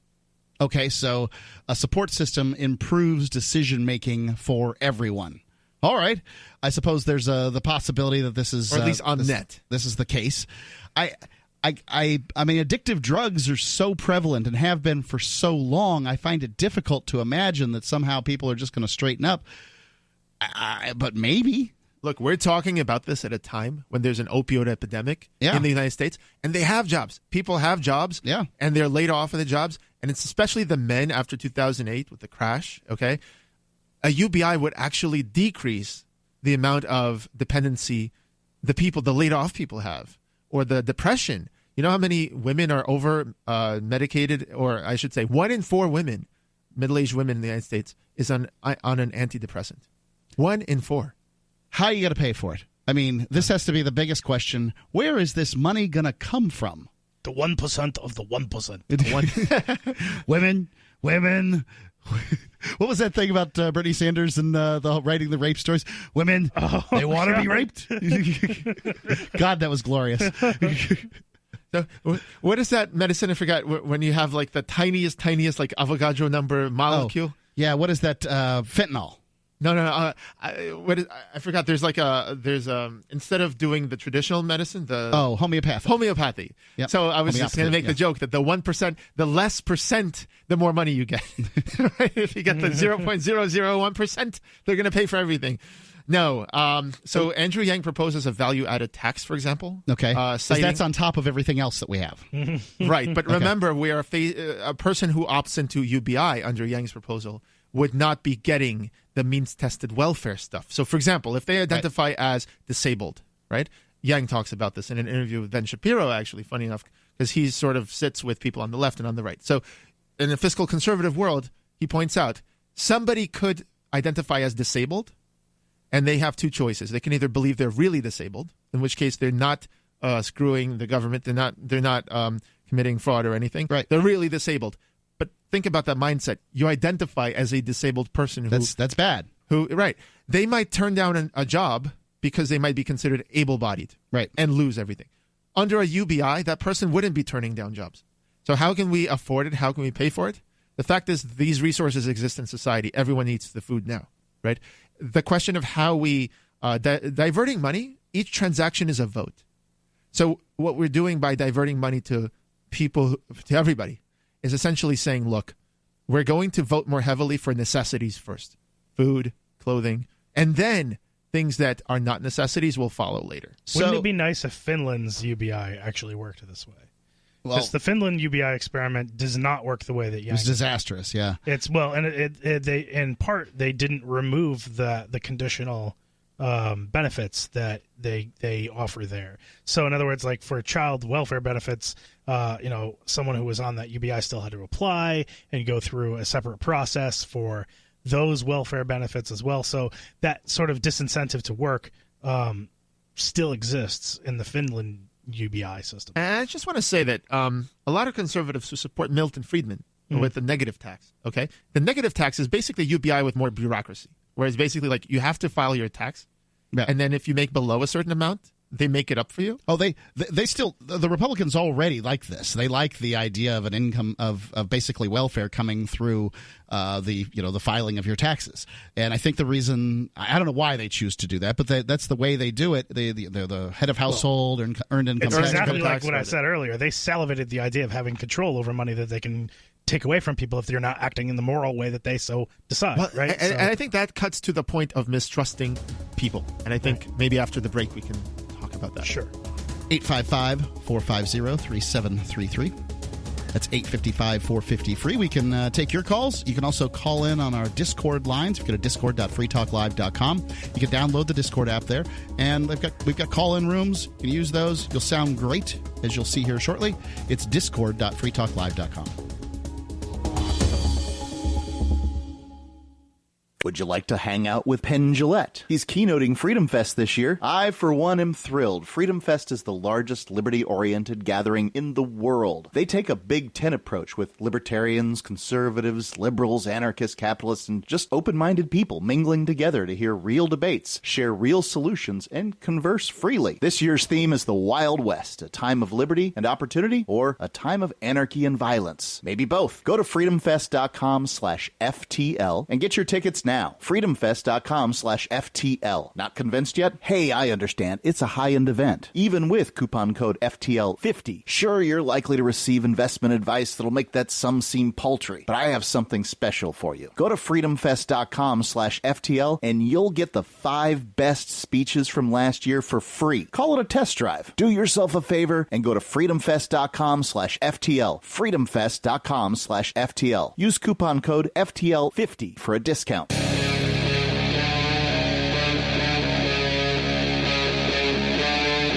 Free Talk Live. Free Talk Live. You are free to call in and talk live on the airwaves tonight if it's between 7 p.m. and 10 p.m. Eastern Time. No matter where you are in the world, you can call into Free Talk Live 365 days a year, and you can talk about whatever is on your mind, because that's what we do. It's Mark with you. Greg. And Johnson. Greg from New York visiting here to going up to the Andrew Yang rally tomorrow or the day after? There's one tomorrow. There's one day after. Andrew Yang has so many rallies in New Hampshire. I think he almost lives here. You're going to be yanging it up. All right, let's go to the phones here. We got Dan calling in from Maine. Dan, you're on Free Talk Live. Thanks. I'd like to present the argument for the traditional family. All right. They are being badly cheated. I will define them as a father who's working, the mother who has produced the children, risked her life to do it, and is raising the children. She is losing, they are losing the money that the mother could be out working, say about 20, just as a low ball estimate, and that the children are costing them money, let's say about $10,000 per child, so two children would be $20,000 for the cost. So they are losing, as a rough quantitative analysis, on the order of $40,000 per year for raising, for doing the most important job of all, creating children, raising them. So if you want to comment on that. Well, I mean, what do you have a proposed solution for it? I mean, obviously, yes, nations want to have children produced, but me as an individual, I don't particularly benefit from the next generation. I'm going to be. I think you do. I think you do, because for one thing, you may reincarnate, and for another thing. Okay, I hadn't expected you to go that direction, Dan. All right. But I'll give you the argument. I know you're wondering about the how to pay for it, right? Is that what it is? Well, I don't know what you're paying for at this point. You're paying for people. Tell us what your solution is. Yeah. Okay, my solution is I have to present the fundamental fiscal principle first, and that is this, that you can use fiat money to produce wealth without inflation. And I'll give you an example. I'll give you 2 examples of that. Suppose the government, suppose we find there is gold on government land by a ground-penetrating radar or something. All right. And they use fiat money to pay for the mining. Well, the gold can provide more than enough backing for the fiat money. So this is a clear example. Another one is that Hitler, and I hate to bring him up, and I don't think it was his idea, but he used fiat money to pay for the development of infrastructure of Germany before the war, and as a result, Germany had a thriving economy. If you use the fiat money to bring in wealth, it can be done in a way that there is no inflation. So what we would be doing is by helping these people out more financially, is raising more healthy children. This is an investment that I think would bring back wealth. I think money is more an accounting thing. It is the resources that is critical, not the money. So I like that you focus on the family, right? I think a lot of times we lose track of sort of human values. And Andrew Yang talks about this a lot. I mean, focusing on humanity first, right? Or there's a big family values argument to be made, the Republican right. Yeah. What are your kids? They're being put in public school. What about you taking care of the kids? Right. So, in fact, some of the conversations we're having, I think, are exactly backwards when we say women earn 70 cents on the dollar with the man. Okay. And so the conclusion is lean in, spend more time at work, and earn that dollar. Right. But perhaps the conclusion should be the opposite, that the man should actually take a page from the woman and actually spend less time at work and more time raising his children. And he would be able to do that, right, if there was some sort of safety net. So I think the American electorate really responds to, people talking about their actual issues and problems. Now, you're talking about if we spend the money correctly, like any investment, and we generate more value for everybody, like, FDR makes the interstate highway system, and that leads to, you don't have to go to Hitler. I mean, FDR built miles and miles of roadway. Eisenhower got the credit for that. Yeah. Either way. So either way, we got, and so, yeah, that leads to trucking, and that leads to logistics and McDonald's, right? Well, Ray Kroc made McDonald's, and like the malls that you use, like that leads to so much economic activity around that infrastructure. You could argue that infrastructure is a good investment. But the government is not only investing in infrastructure, and so we are not guaranteed that the monies are going to be used specifically for a good investment. And one other thing is, and this is my personal sort of view, but again, this is something to be concerned about, is the amount of pollution and CO2 in the atmosphere and the overfishing and everything you can think of. It's all population based. It's based the less population, the less garbage you have in the Pacific Ocean, the less everything. Dan, don't we want fewer people, not more of them? I mean, do we really want to fiscally incentivize? There's enough kids coming out as it is. Do we want to fiscally incentivize more? Right. No, you've got a point there. What we have to do is control the rate of birth in such a way that we can live longer, be smarter, and produce a better world.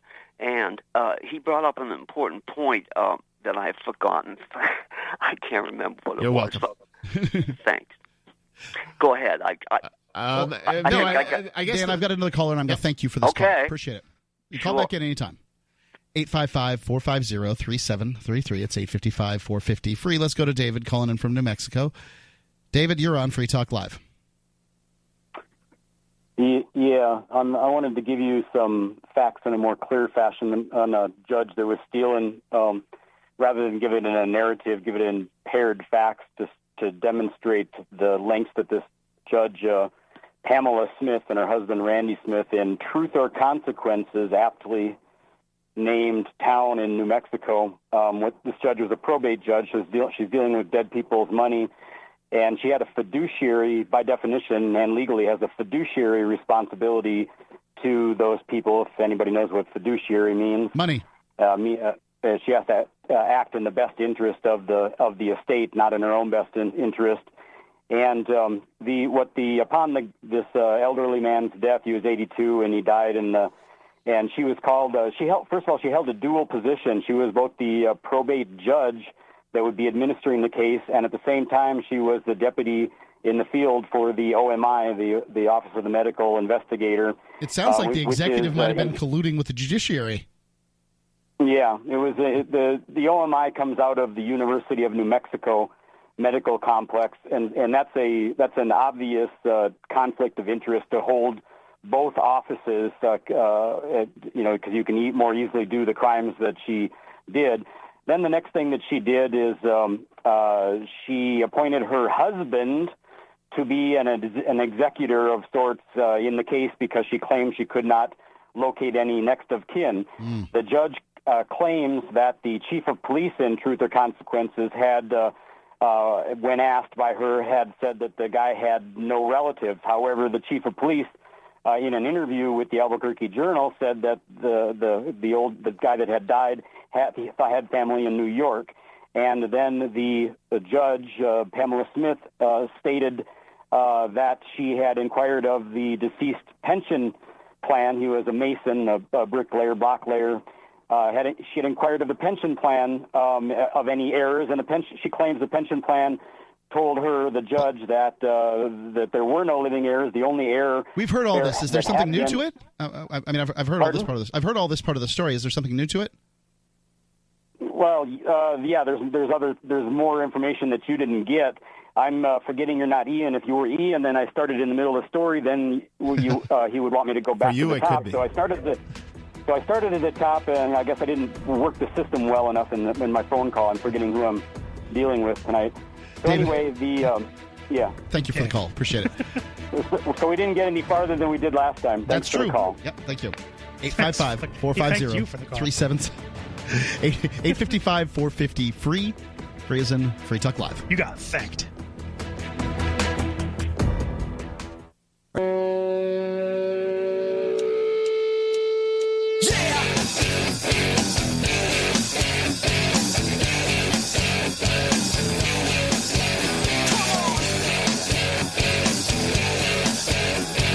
Live. The number is 855-450-3733. It's 855-450 free as in freedom. If you are a liberty-minded individual and you've been looking to do business with other libertarians that have a business, go to liberty.menu. It's a tool for our community. At its core, it's a directory for events and businesses and digital content. Listings can be rated and reviewed, and there's a bit of a social network aspect to it where you can connect and share with others. The use of liberty.menu is exclusively for individuals who reject the initiation of force and those who agree to abide by the ethics of the non-aggression principle. Put your voluntarist ideas into action at liberty.menu. Use code FTL to get a special badge. It's liberty.menu. Can I piggyback onto that, because you brought up something that reminded me. You were talking about liberty-minded individuals, and I'm actually experiencing an issue again with my own site with a particular shirt. I've had a printer again that had printed a particular product of mine has rejected it again for I guess not being unique enough of a parody. So okay. I had a shirt that is basically mocks. It's for Linux users and software freedom users who go around testing different distributions of Linux, and it was called Fedora the Explorer. Okay, right, and so it contains a parody likeness similar to Dora the Explorer, right? But it says Fedora instead of Dora, yeah, right? And the character looks similar but is not identical, and so I've had troubles with printers saying, "Hey, this looks too similar. You need to change." And it's like, well, at what point? It's a parody, right? At what point is it no longer a parody because it's unrecognizable? Yeah. Like at what point are you? When is your legal team going to stop being so scared? That it's going to make sense to print this product. So that's an interesting thing, right? About permissionless. Right. So they got like Bitcoin, and you don't have to ask people's permission to buy this or that. And so we have desktop printers now. And desktop printers allow you to print whatever you want. Right. Well, so to a certain extent, they don't allow you to print T-shirts very well. Well, I mean, and then we're going to have 3D printers of guns, maybe. I don't know. Yeah. So, my point is, technology allows people to do things that previously they needed, a print shop or a newspaper. Yeah. Now you don't. You just send off an email. There are one-off printers that you can buy. I mean, it's just a $30,000 to $40,000 investment to have anything that's going to spit something out of decent quality. So there is the option that I could solve this myself. I just don't want to make that kind of investment at this time, So unfortunately, I'm at the mercy of these legal departments, for the liberty-minded products. Liberty-minded, being the Liberty T-shirt company that I do with Free Talk Live merch. Yeah, that exactly. To me, that's the most exciting thing. Is like I believe the alternative to government is technology, right? So we have like the post office. Now we have email. We used to have like the printing press. Now we have desktop printing. So like I believe that if you want people to move from government services, you have to build alternatives that are good enough that people will choose them, and that is the only way that we will move people. Otherwise, it's like talking to people to become vegans. It's like nice, but until they make the steak that bleeds beet juice, it's just you just can't talk them into it. Let's go to the phones here. We got the Christian anarchist here on the Discord lines. Gene, you there? Hello. Yeah, guys, I wanted to talk about you were talking about abortion earlier. Yes, and I want to give you my take on abortion. Okay, and as one who believes that life begins at conception, and if you do a DNA test on any fetus, it's going to come up human. That's just, you can't deny the fact that that life is a human life. You can't deny that it's life because it's reproducing cells. I mean, cancer is life. So you can't say that this is not a life. And if you check the DNA, it's definitely human. So life begins at conception. I think you can make a pretty strong argument for that. I also believe that ending that life is murder. Now, as an anarchist, I don't believe that the government. So wait, should you just said any... that cancer is life. So is taking a tumor out of a body a murder as well? Well, I'm not murdering a human, am I? When I take the cancer out, I mean, I suppose you could say I'm murdering cancer, yes, and I'm all for that. I think that there are plenty of people that would argue that you're not murdering a human if you take out a fetus either. They would argue that you're. They will argue that, you're ending potential human. Yes, and you'll get arguments on everything. Let's assume the premise and let him go a little further. Sure. Yeah. I'm talking about my viewpoint on abortion. Great. As a Christian anarchist. And obviously, if you, in my viewpoint, then terminating a fetus is murder. However, I don't believe in the government getting involved in anything, least of all abortion. So I don't believe that there should be restrictions on abortion. What I think is that if a woman terminates her pregnancy, she has committed murder. That doesn't mean that I'm going to punish her for it. I have no skin in the game. It has nothing to do with me if she terminates right. So we live in a pregnancy. society that for a very long time, historically, has punished people whom murder, even if the society itself isn't diminished in that murdering. Right? Yes, but I don't believe in that. So would you say the same if an adult was murdered? If what was murdered? If an adult was murdered, would you have the same attitude? Exactly the same. So if an adult is murdered, again, it's not any of my business, and I have no skin in the game. However, if the adult who's murdered or the child or the fetus happens to be my relative or happens to be a good friend of mine, now I have skin in the game, and I may do some kind of action against that. That's the way that I look at abortion. Abortion is murder, but it's a murder that's in the family. The mother murdered the child. If she wants to do that, it's her business. I brought you into this world, and I can take you out. That old threat. Absolutely. So right now murders happen every day. There's murders happening in downtown Memphis right now as we speak. I have no skin in the game, so I'm not going to go and do anything about those murders. So without government, it would be basically up to the family and the tribe to avenge a murder. Yeah. That's the way it's been. That's the way of nature. That's the way it's always been. Sounds like, what about the Hatfields and the McCoys and devolving into some kind of ongoing feud that lasts for generations? The Hatfields and McCoys eventually worked out a truce, didn't they? They got tired of killing each other. Yeah, they did. That's certainly a government-less solution. That is the Hatfield and the McCoys are no longer a thing. They're actually neighbors. All right. So yes, those things will work out in the end, and you do it without Goonerman Goon Squad violence against your neighbors, because all of these other solutions require you to send the goons to take care of something that you think is morally correct. And what would you say to those who would talk about the Leviathan, the war against of all versus all of Hobbes, and they would say, oh, if you just have one with a monopoly on force, you don't have these endless vendettas back and forth like the Hatfields and the McCoys. What would you say? We have an endless vendetta right now by the goons. The Goonerment is also on an endless vendetta against people that want to smoke marijuana, for instance, who don't do anything to anybody. So you always have that issue, whether you have the power in the hands of the goons or the power in the hands of the people. Thanks for the call, Gene. Appreciate it. 855-450-3733. It's 855-450-FREE as in Free Talk Live.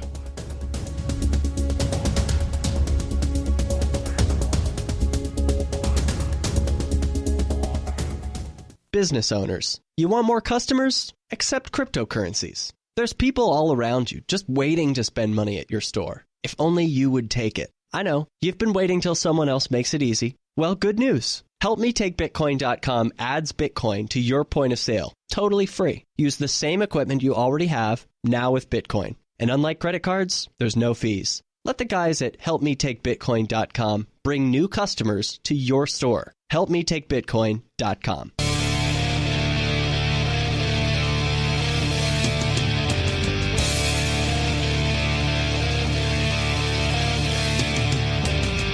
Talk Live. Call in, talk about whatever's on your mind. That's what we do here on Free Talk Live. It's Mark with you. Greg. And Johnson.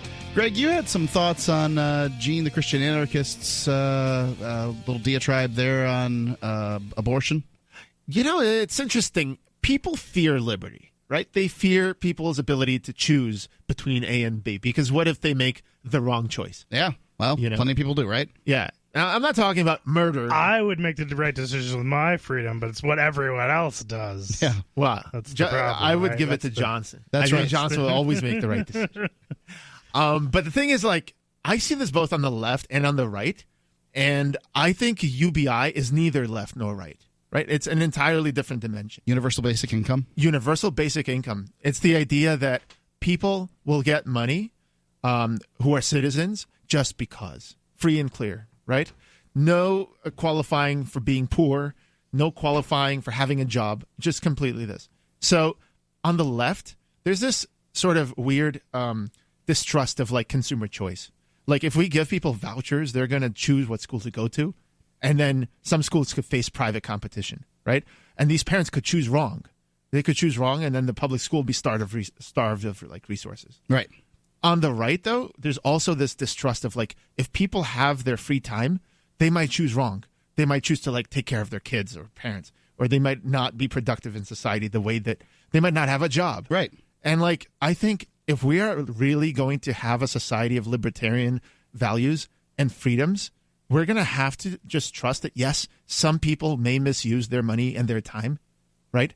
But that's what liberty is all about. Yeah, I don't mind that as long as they have the consequences for misusing their money and their time. I feel like there's a lot of people, though, that make those choices like based on, they want to control other people. So, for example, there are, let's bring up, the issue of schools. If, you have a voucher and you have choice, right? On the left, you might be afraid that, your child or that people might be sending their kids to a school that isn't teaching, forcing all the kids to learn about social justice. And, on the right, it might be the same thing where you're afraid that people might be sending their kids to schools that aren't, indoctrinating all the children with the ways of Jesus.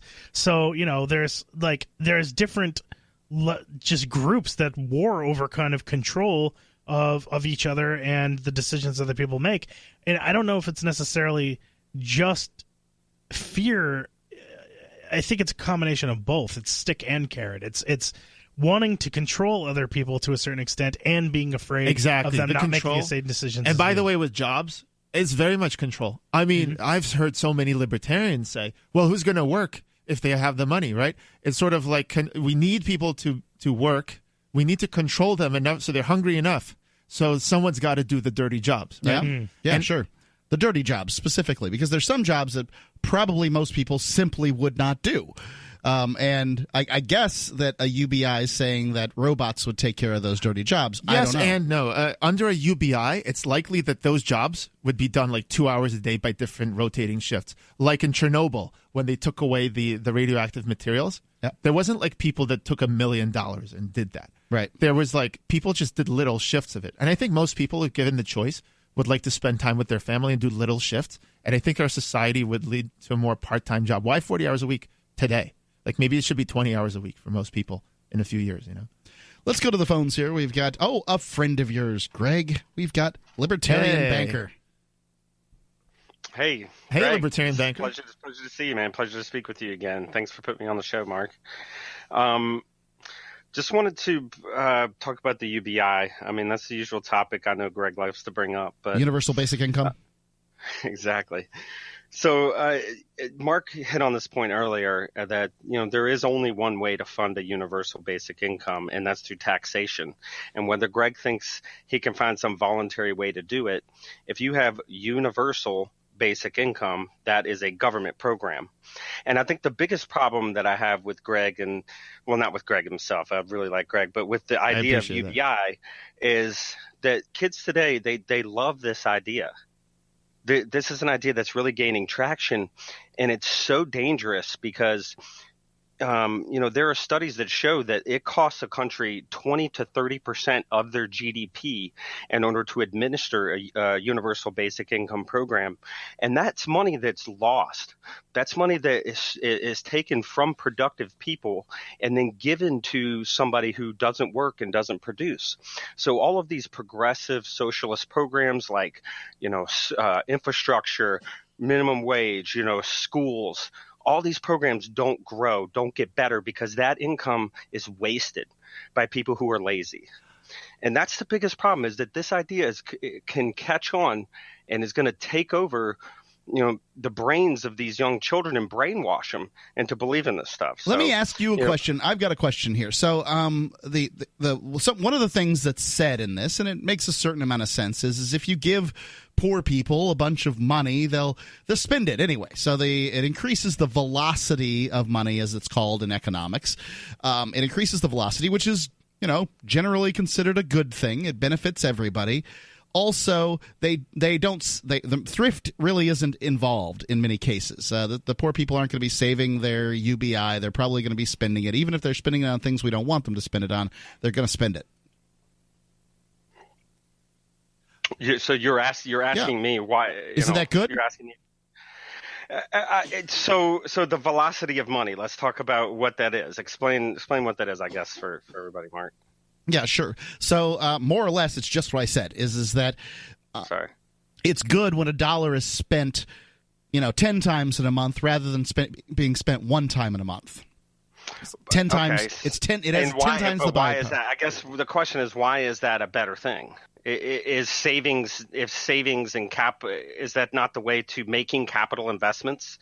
You have to save money in order to produce something into the future. Well, now you have the pivot point between Keynesian and Austrian economics is the value of thrift versus the value of the velocity of money. Yeah. So, maybe we can get into the minutia there. I'm not sure exactly what the sort of question is, but I think the main thing, Greg, and I've brought this up to you before, right, is that no one person can decide how this money is spread out. And just because, and you said this earlier, I wrote it down. You said that if the money is spent correctly, I think I argued against spend this money correctly. I'm saying the opposite. I'm saying that people will choose how to spend that money, and no one will earmark it for a specific purpose. And if it's spent, I was saying that people who distrust that system, I do distrust it, right? But they would often make an argument that the money is being spent incorrectly in their view. But from the person's point of view, that may be the very consumer choice that they make. But what you don't realize, Greg, is that opportunity cost of the man that you had to take that money from and what he could have spent it on and what he found valuable because you decided to take it and give it to somebody else. No, I think that's very important to keep in mind. But again, it goes both ways. So that money that the man who, let's say, makes, let's say it was Amazon that made a lot of money and didn't pay anything into the society. It was a corporation, right? It wasn't the man. That don't they provide a service that people pay for? Is that not providing? Every business does that. Every business does that. Okay, but we're talking about federal that's taxes. A false statement. Right. No, what I'm saying is they didn't pay. They paid zero in federal taxes. And what I'm saying is instead of Amazon deciding that they want to invest in another center or another Kiva robot, that money would be diverted to people who then it doesn't go down a black hole. They will decide what to spend it on. 50% off the top. Hold on, Libertarian Banker. Let me just answer your question. The person deciding how to spend that money is not one person. Every person decides how to spend that money in their interest, and studies show that people who are middle income and below have a higher margin propensity to spend on necessities like food. So would you want to have food, or would you want to have more Kiva robots? So this is a subsidy for the food companies. It's a subsidy for humanity. Love it. Thanks for the call. Keep me on there, Mark. I'll definitely stay on it. All right. Thanks. I appreciate it. Have a great night. Sure. Thanks for the call. 855-450-3733. Free Talk Live.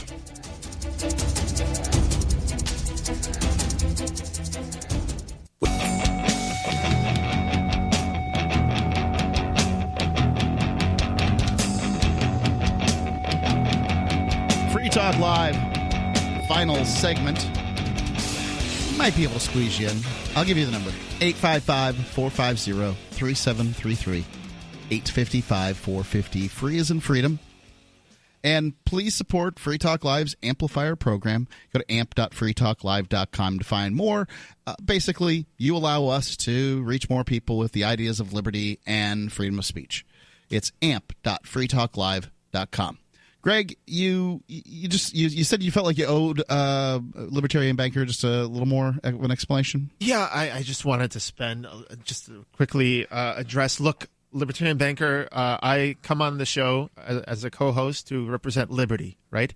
But I don't have to necessarily be fully anarcho-capitalist. I'm also I'm a left libertarian. I think that I distrust concentrations of money and power, not just in the hands of government, but in the hands of any one individual or any corporation. If they amass too much, they make the choices for everybody.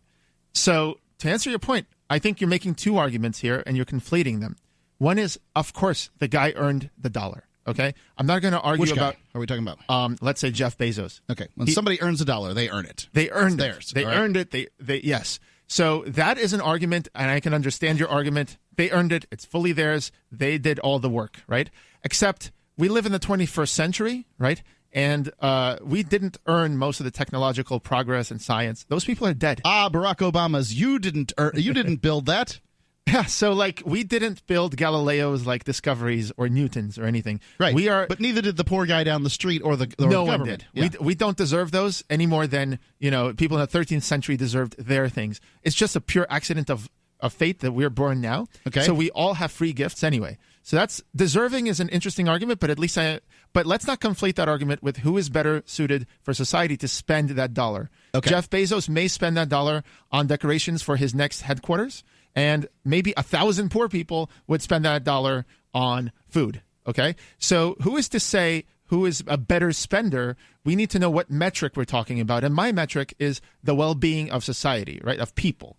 So that is why I come down on the side of, I don't care that Jeff Bezos makes the argument, he doesn't, by the way, that he deserves the full dollar, okay?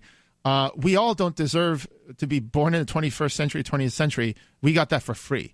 And so most poor people aren't, it seems unlikely that if you hand out a bunch of money to poor people right now in America that they'll spend that dollar on food because nobody's starving in America. The numbers of people that are starving, there might be some kid that's locked under the stairs someplace like Harry Potter. 18% faces food insecurity. Well, they use this terminology, food insecurity, and what they mean is that I'm a liberal white woman and I don't think they're eating enough vegetables. People who are food insecure, oftentimes you line them up here, they're going to be fat, half of them. Yeah, maybe. If it's not food, it's something else. But I trust many people with the money than one guy. And I think that's libertarian. I want many people making choices, not one. Just like the government is one bureaucrat making choices, I don't want that either. If we're saying that a universal basic income would substitute for all the, bloated, bureaucratic, welfare and frankly fraudulent welfare programs that currently exist, you got me kind of paying attention now. But if we're talking about adding it on top of this, then I'm with Libertarian Banker at that point. Let's go to the phones, though. We got Bad Slave calling in on the Discord lines here. Bad Slave, you're on Free Talk Live. Yeah, I missed the earlier part of the show, so Greg, all we ask for is 3 hours a day. Right. Well, exactly. Or you don't get your UBI. That's right. So, the Yang has got more than this UBI thing going on, right? Yeah, he's running on the Democratic ticket, and many of his policies are like body cameras for cops, which, data supported, I guess. I actually have an argument against body cameras for cops. I say less laws, less cops, and less enforcement, and we'll all be better off. And then look at maybe we'll add cameras in. Maybe one day when we decentralize government with technology. That there's so many things, and one of the things that I'm pretty certain no Democrat is in the running for is smaller central government. Well, I mean, Democrats want to cut the army overseas. No. I want an overall. Not a slimming down of 10 or 20%. I want a freaking 2 or 3 orders of magnitude shrinking of the central government. This is absolutely something that almost a conversation you just simply can't have with somebody who's on sort of the left side, especially like moderate left, not somebody who's. Well, hold on. Let me finish talking. The fringe left out there might be able to have this conversation, but the United States is a federation. It's not a state. It's a federation of states. The EU is a federation. It's not a state. That's right. And states have the monopoly, as Barack Obama said, the monopoly that distinguishes his own nation state is monopoly privilege on the use of violence. Right? And, that's what it is. So the federal government should just be states yicky-yacky about what it is that they have problems with. But in between each other. Democrats today are not talking about this as even a possibility. They're like, we live in the 21st century, and the government's the way it is now. I've got to deal with the way it is now, and I want it bigger to do the things that I want it to do. Greg? Yeah, I mean, that's the Articles of Confederation. I think we had so many debates with the Federalists and the Confederation. Ultimately, the Federalists created the U.S. federal government and gave it a lot more powers. That's an open question. I think the United States is one of the freest countries when it comes to freedom of speech, and this show definitely is part of that. And I love that. I love the freedom of speech in the United States. Here's what's going on, though. That big central government is nothing but mostly destructive. Yeah, I agree. And other governments are also. And I mean, people that I know that are smart, that are aware, enlightened, they all agree with this. And so where's the problem? No, I think you'll find many people agree with that. Why can't we shave down that government to that couple of orders of magnitude, and then let the states start to work on their government? Well, you know what a UBI would shave down? All those bureaucracies and all those people in those buildings trying to figure out who should get welfare. Well, no bureaucracy ever disappears. It always grows. It's a virus. It needs to end in some, probably, unfortunately, drastic. Bad Slave, I'm going to grill Greg for the last couple of minutes. Thanks for the call.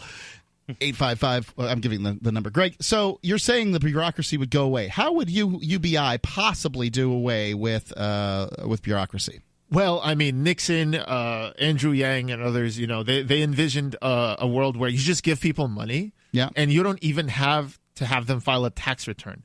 You don't need to show that they're poor. You don't need to follow them around and see if they're dating someone who's richer and now they don't need it anymore. You don't need to see if they're really disabled. And honestly, it's a society where people are more honest and they don't commit the fraud. I mean, is government really going to do that? This is the organization that wants us, that does a census every 10 years. They're going to want to know. I would think that the minimum possible thing that you could do is to file a tax return, and they demand that at the very least. Well, I always say, you're right. I agree with you. I always say that if you want alternatives to government, build them. Build the technology. So I'm building it. Intercoin.org, for example, is a voluntarist way to do UBI. But I'm not saying Andrew Yang is doing. I am very interested in Intercoin. Yes. How is it voluntarious though? It's voluntarious the same way that Visa is voluntarious. Okay. People don't have to accept Visa credit cards. They do because it's convenient and because you have that money, and they expect the bank to pay out, your merchant bank to pay out. Got it. So the same way, if people have trust in a currency like Harvard bucks or whatever the local, festival currency is, you go to, let's say, South by Southwest, and there's like a currency. That currency is spent locally at local vendors, and it not only does it help bring commerce to that area and track, how people used it and understand it locally, but also people might actually lose some money. We see this with currencies locally today in cities like Ithaca, New York, or Toronto bucks and Bristol pounds. There's things where they know that they're going to lose 3% on the Visa transaction, but they still use it. So that 3% could be used for something other than lining the pockets of Visa and the merchant banks. Yeah, I think people use, a credit card, even though they're going to pay. They know that they're going to lose a little bit. Merchants use credit cards because it's a convenience thing. They know that people want to. Every transaction, 3%, that could pay for a lot. Yeah. Greg, thanks for being on the show here. Johnson, same to you, even though I expect to see you again next week. Well, I won't see you next week. No, not next week. You'll be on the show. Thank you guys so much for inviting me. It was a blast. Free Talk Live.